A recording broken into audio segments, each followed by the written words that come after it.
Alors, les motifs pour adorer. Chapitre 1. Les flammes du Saint-Esprit dans notre cœur nous laissent radiants, pleins d'amour et d'allégresse. Un cœur qui n'a jamais senti la présence de Dieu dans les moments de tristesse et de douleur ne pourra que rarement exprimer sa délectation dans l'adoration. David, par exemple, n'avait rien à se reprocher. Son cœur était plein d'allégresse et d'adoration, dans les moments de joie comme dans les moments d'abattement. Il aurait pu rester triste quand son projet grandiose de bâtir une maison à Dieu fut rejeté. 2 Samuel 7.1-13. Mais le cœur de David était guidé par le Seigneur. Il comprit quand Dieu lui dit que son fils lui bâtirait une maison, et David répondit à Dieu par une prière de fidélité et d'obéissance. 2 Samuel 7.25-26a. Maintenant, Éternel, fais subsister jusque dans l'éternité la parole que tu as prononcée sur ton serviteur et sur sa maison, et agis selon ta parole. Que ton nom soit à jamais glorifié, et que l'on dise l'Éternel des armées est le Dieu d'Israël. David ne s'est pas plaint et n'a pas pensé que Dieu était ingrat. Maintenant, nous pouvons comprendre pourquoi Dieu a appelé David un homme selon son cœur. Il voulait construire un temple où Dieu serait adoré par son peuple. Pour lui, cette idée était la meilleure. Imaginez tous les plans que nous faisons pour notre vie à la place de Dieu. Ils nous paraissent corrects, mais pour Dieu, ils ne le sont pas, car il a un plan très spécial pour chacun de nous. Dieu nous a révélé une force spirituelle puissante de sainteté, libérée au sein du corps de Christ. Dieu vous appelle pour que vous deveniez aussi un adorateur. C'est dans l'adoration que Dieu va faire de grands miracles dans notre vie. Quand vous êtes en train d'adorer Dieu, il commence à agir dans votre vie. C'est à ce moment que les guérisons physiques et celles de l'âme se manifestent et que les forteresses sont détruites. Vous commencez un processus de purification et de sainteté et votre caractère commence à se modifier. Vous allez noter que vous n'êtes plus la même personne. Tout change dans votre vie. Vos actes, votre conduite, votre façon de vivre, vos manières. Vous êtes une nouvelle personne. Pour être adorateur, il faut qu'il y ait un changement. Et c'est le Saint-Esprit de Dieu qui s'en charge. Ne vous laissez pas duper. L'une des plus grandes stratégies que Satan utilise est d'empêcher l'Église de connaître la dimension du pouvoir que Dieu a déjà établi par Jésus-Christ. Le diable utilise tous les moyens possibles pour maintenir l'Église éloignée d'une vie d'adoration. Il nous propose tant d'activités, tant d'occupations. En savez-vous la raison? C'est parce qu'il connaît le pouvoir de l'adoration. Rappelez-vous que c'était lui qui dirigeait l'adoration dans les cieux.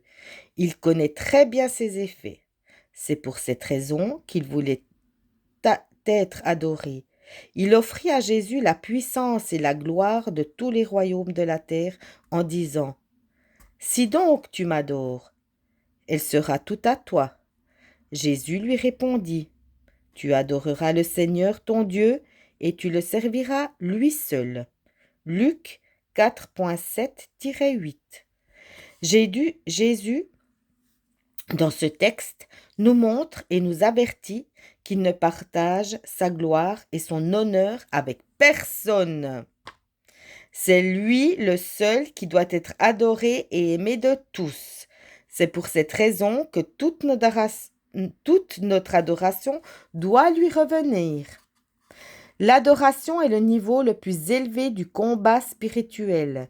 Quand vous adorez, c'est comme si vous détoniez une bombe atomique. Les murailles explosent et tombent en ruine, les chaînes se rompent.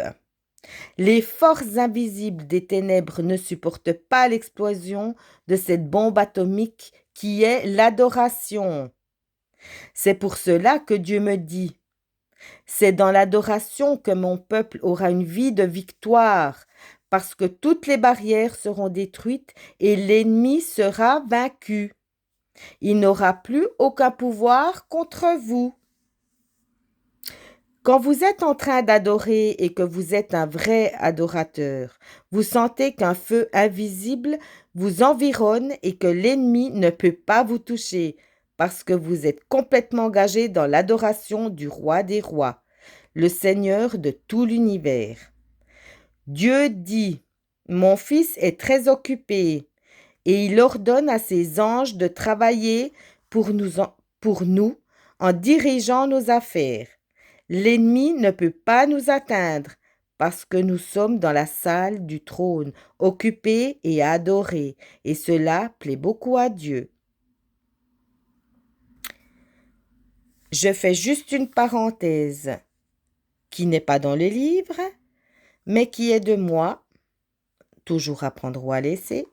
Vous ne me croyez ou vous ne me croyez pas, pour moi ça m'est bien égal, mais c'est une belle vérité.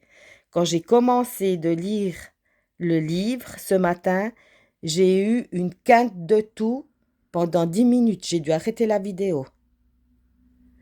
Et là, je vous promets, j'ai parlé à Satan. Hein. J'ai dit, mais t'es pas content que je lise la parole de Dieu. Hein? Mais moi, je suis super heureuse. Alors va-t'en, va-t'en et va-t'en. Et depuis, je vous promets, je n'ai plus toussé. Ah oui, oui, la lumière dérange l'ombre. Voilà, fermez la parenthèse. Je continue. Nous pouvons le constater dans les paroles de Jésus dans Jean 4.23.